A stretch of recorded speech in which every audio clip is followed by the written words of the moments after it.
Good evening বন্ধুরা, কেমন আছো সবাই? আশা করি সবাই খুব ভালো আছো। আমিও ভালো আছি। আমার এক আকার স্বপ্ন চ্যানেলে তোমাদেরকে অনেক স্বাগত আর ভালোবাসা জানিয়ে আজকের ভিডিওটা শুরু করছি। আজকে হলো সপ্তমী, তবে আজকে কি বার সেটা ভুলে গেছি। আমাদের পুজোর সময় ঠিক এরকমই হয়, তাই না বলো? আমার মনে হয় সবারই এরকমই হয় যে পুজোর সময় আমরা বার ভুলে যাই, শুধুমাত্র ষষ্ঠী, সপ্তমী, অষ্টমী, নবমী, দশমী এরকমই মনে থাকে। তো যাই হোক, আজকে সপ্তমী আর আমরা তিনজন এই যে রেডি হয়ে গেছি, রেডি হয়ে বেরিয়ে পড়েছি ঠাকুর দেখার উদ্দেশ্যে। তো এখন বাজে এই 5:30 পৌনে 6টার মতো। তো এখন আমরা বেরিয়ে পড়েছি। আর এই হলো আমাদের ক্লাবের পুজো। আমাদের বাড়ি থেকে বেরিয়ে একটুখানি আমাদের ক্লাব, আর তার জন্যই না সারাক্ষণ গান বাজনা হচ্ছে, ঢাক বাজছে। তো সেই কারণেই না আমি ঠিক মতো ভয়েস ওভার দিতে পারছি না, আর তার জন্য সময় মতো ভিডিও পোস্ট করতে পারছি না। তো হয়তো এই ভিডিওটা একটু লেট করে পোস্ট হবে, তাই তোমাদেরকে বলবো তোমরা ভিডিওটা একটু স্কিপ না করে পুরোটা দেখার চেষ্টা করো। আশা করি তোমাদের ভালো লাগবে।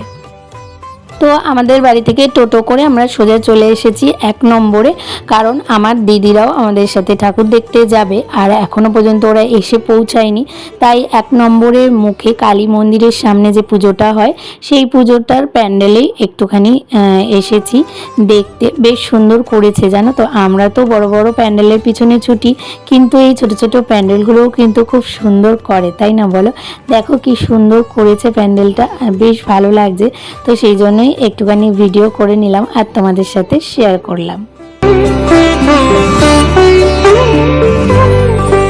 তো এই যে আমার দিদিরা চলে এসেছে, এবার আমরা বাসে উঠবো, তাই যাচ্ছি। আর এই 1 নম্বরে এই ফুলের দোকানের পাশ দিয়ে যেতে না আমার খুব ভালো লাগে। এত সুন্দর সুন্দর ফুল দেখা যায় না, মনে হয় কি তাকিয়েই থাকি।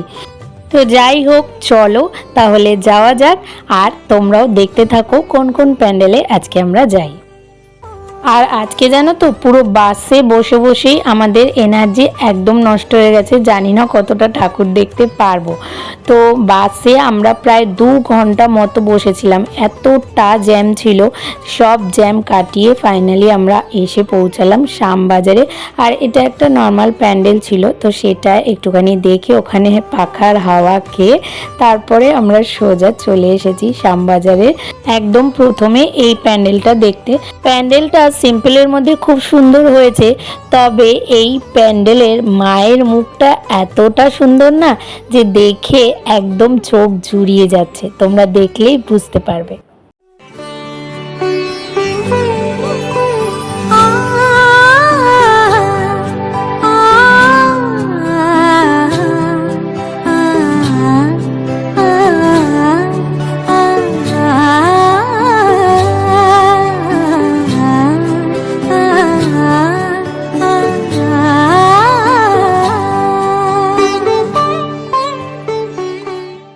আর তারপরে চলে আসলাম শিকদার বাগানে।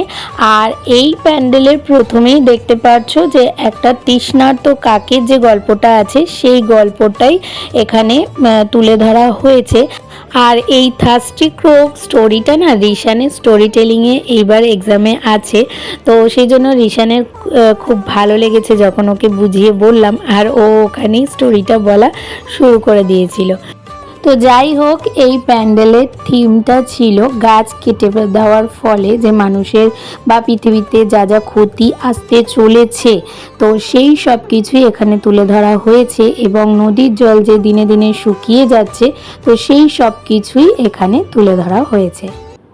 উৎসবের অঙ্গনে আজ সবার আমন্ত্রণ, উৎসবের অঙ্গনে আজ সবার আমন্ত্রণ, উৎসবের শোভালোকে আজ আলোকিত মন, উৎসবের শোভালোকে আজ আলোকিত মন। আর তারপরে চলে আসলাম হাতিবাগানের নবীন পল্লী পুজো প্যান্ডেলে। তো এখানে ছিল ঝাঁসির রানী লক্ষ্মীবাইয়ের যুদ্ধের কাহিনী, আর এছাড়াও আমাদের ইতিহাসে যেসব যোদ্ধাদের নাম রয়েছে, বিশেষ করে মহিলা যোদ্ধা, তো তাদেরও এখানে ছবি ফটো সব কিছু দিয়ে তুলে ধরা হয়েছে। আর এই যে জায়গাটা দেখছো, ওই জায়গাটাতে না মানে যারা যারা এই প্যান্ডেলটাকে তৈরি করেছে তাদের ফটো দেওয়া হয়েছে। প্রত্যেক বছরই না এই প্যান্ডেলে এরকমই করা হয়, যারা যারা এত সুন্দর প্যান্ডেলটাকে তৈরি করে তাদের ফটো, সেই সময়ের ফটো এখানে লাগিয়ে দেওয়া হয়। আর এখানে না মা দুর্গার মূর্তিটা এমনভাবে তৈরি করা হয়েছে, মানে তুমি দেখে বুঝতে পারবে না যে এটা কাগজের ঠাকুর নাকি মাটির ঠাকুর। আজ সবার আমন্ত্রণ।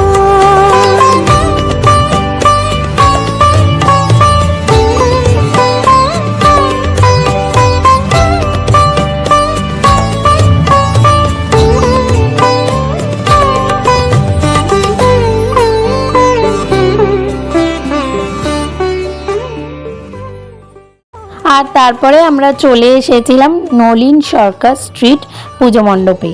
তো এখানকার থিম ছিল রূপান্তর। আর এই পুজোটা একটা গলির মধ্যে হয়, আর তার চারপাশে যে বাড়িগুলো থাকে সেই বাড়িগুলোকে এত সুন্দর করে সাজিয়ে দেয় না প্রত্যেক বছর, মানে প্যান্ডেলের থিম অনুযায়ী যে দেখে বোঝাই যায় না যে এগুলো সত্যিকারের বাড়ি নাকি প্যান্ডেলের থিম। অন্যান্যবার মনে প্রশ্ন আসে জানো তো, যে এই বাড়িগুলোতে কি কোনোদিন আদৌ লোক থাকে নাকি খালি থাকে বাড়িগুলো, তার জন্য এরমভাবে সাজিয়ে রাখে। তো এই বছর দেখতে পারলাম যে এই বাড়িতে লোক থাকে। এই যে দেখো, উনি ওনার বারান্দা থেকে এরকমভাবে উকি দিচ্ছে, আমাদের সবার ফটো তুলছে। আর ওনাকে দেখে ওখানে যেসব মানুষরা দেখতে এসেছে তারাও আর কি মজা করছে, আনন্দ করছে। তো দেখে বেশ ভালো লাগছে। আর তারপরে এইদিকে আমাদের রিশানের কাণ্ড দেখো, হাঁটতে হাঁটতে পায়ে ব্যথা হয়ে গেছে, তাই জন্য বসে বসে চলছে।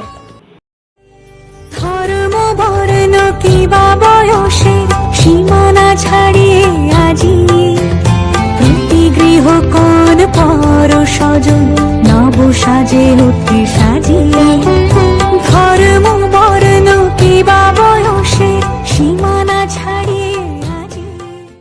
তো শ্যামবাজারের ওই কটা ঠাকুর দেখে তারপরে আমরা সোজা চলে এসেছিলাম উল্টোডাঙায়। উল্টোডাঙার সবার প্রথমেই চলে এসেছিলাম কবিরাজ বাগানে। আর এইবার কবিরাজ বাগানে মানে এখানে না প্রত্যেক বছর নতুন নতুন যা জিনিস আসে সেই জিনিস নিয়েই থিম করা হয়। তো এই বছর করেছে দীঘার জগন্নাথের মন্দির। তো বেশ সুন্দর করেছে, ফুটিয়েও তুলেছে খুব সুন্দরভাবে। আর এখানে না শুধু মা দুর্গার মূর্তি নেই, এখানে জগন্নাথেরও মূর্তি বসানো হয়েছে, রাধা কৃষ্ণেরও মূর্তি বসানো হয়েছে। খুব সুন্দর করে সাজিয়েছে। আর ওপরের ঝাড়গুলো তো দারুণ সুন্দর সুন্দর দিয়েছে প্রত্যেকটা জায়গায়। তো এই যে এখানে হচ্ছে মা দুর্গার মূর্তি রয়েছে, আর তারপরে ওইদিকে রয়েছে জগন্নাথ দেবের, আর তার সাথে রাধা কৃষ্ণের। গৃহ কোন পর স্বজন নব সাজে উঠে সাজিয়ে আকাশে নীলে মেঘের ভেলা আনন্দ হয়ে ভাসে শিউলি সুরভি মিশে যায় উৎসব উচ্ছ্বাসে উৎসব উচ্ছ্বাসে। আর তারপরে আমরা চলে এসেছিলাম, খুব সম্ভবত এই প্যান্ডেলটার নাম ধরবাগান। আমার না এই মুহূর্তে খুব ভালো করে মনে পড়ছে না প্যান্ডেলটার নাম, তবে প্যান্ডেলটা খুব সুন্দর হয়েছিল। আর জানো তো, বিয়ের আগে থেকে রানুর সাথে অন্য অনেক ঠাকুর না দেখতে পারলেও উল্টোডাঙার এই কটা ঠাকুর দেখতামই প্রত্যেক বছর। তো সেই জন্য এই জায়গাতে আসলে না আমার সত্যিকারের পুরনো দিনের কথা মনে পড়ে যায়। তো যাই হোক, তারপরে আমরা চলে আসলাম কর বাগানে। আর এইখানের প্যান্ডেলটা তো প্রত্যেক বছরই খুব সুন্দর সুন্দর থিম দিয়ে করে।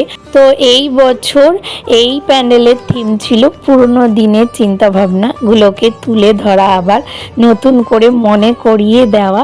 তো সেটা হলো গিয়ে ফোন, এই যে ল্যান্ড ফোন, তারপরে এসটিডি বুথ যেখানে আমরা 1 টাকার কয়েন ফেলে কথা বলতাম লিমিটেড টাইমের মধ্যে।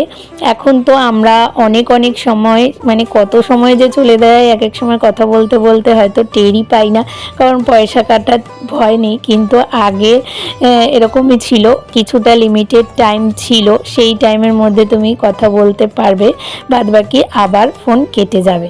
তো এই থিমটাকেই তুলে ধরা হয়েছে। আর এখানে ঠাকুরটা তো খুবই সুন্দর করেছে, দেখো, দেখলেই তোমরা বুঝতে পারবে। তো বেশ সুন্দর হয়েছে। আর তারপরে এটা হলো পল্লীশ্রী পুজো মণ্ডপ। এটা করবাগানের একদম কাছাকাছি হয়, পাশাপাশি দুটো পুজো হয়। তো এটা সেই পুজোটাই, এটাও বেশ সুন্দর হয়, প্রত্যেক বছরই দুটো কম্পিটিশন করে, তবে এখানে মায়ের রূপটা খুব সুন্দর লেগেছে আমার। আর তারপরে আমরা চলে এসেছিলাম তেলেঙ্গা বাগান পুজো মণ্ডপে। আর এখানকার থিমটা না ছিল ওই কালা জাদু, তারপরে কুসংস্কার, অশুভ শক্তি, এই সব কিছুকে এখানে তুলে ধরা হয়েছে। তারপরে এই যে বলে না মাঙ্গলিক দোষ, তারপরে বলে না কাল সর্পযোগ, এই সব কিছু যেগুলোর আদৌ কোনো অস্তিত্ব আছে কি না সেটা সত্যি সন্দেহের বিষয়, কিন্তু একটা সময় মানুষ প্রচুর এগুলোকে বিশ্বাস করে এসেছে। আর এর জন্য কিন্তু অনেক মানুষ অনেকভাবে বঞ্চিত হয়েছে অনেক কিছু থেকে। তো সেই সব কিছুই এখানে তুলে ধরা হয়েছে। দারুণ লেগেছে আমার এই প্যান্ডেলটাও। এই যে দেখো লেবু লঙ্কা ঝুলিয়ে রাখে যে, এই সব কিছু। তারপরে এই যে কলা গাছের সাথে বিয়ে হয়, তারপরে বলি, যেটা অনেক জায়গায় এখন আস্তে আস্তে বন্ধ হয়ে গেছে, আস্তে আস্তে বন্ধ হয়ে যাচ্ছে। তো সেই সব কিছু এখানে তুলে ধরা হয়েছে।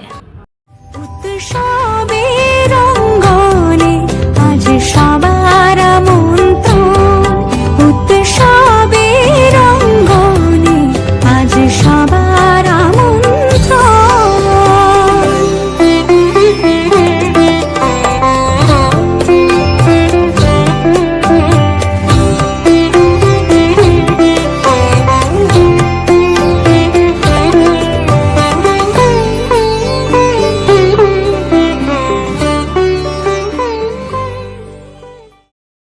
তো তেলেঙ্গা বাগানের ঠাকুরটা দেখেই কিন্তু আমরা বাড়ির জন্য রওনা দিয়েছি। আর ভিডিওটা এখানেই শেষ করলাম। তাহলে আজকের ভিডিওটা তোমাদের কেমন লাগলো? ভালো লাগলে একটা লাইক, কমেন্ট, শেয়ার আর সাবস্ক্রাইব করে পাশে থেকো। আর নোটিফিকেশন বেলটাকে অবশ্যই অন করে অল করে দিও। তাহলে দেখা হচ্ছে নতুন একটা ভিডিওর সাথে। ততক্ষণের জন্য তোমরা সবাই খুব ভালো থেকো, সুস্থ থেকো আর অনেক স্বপ্ন দেখতে থাকো।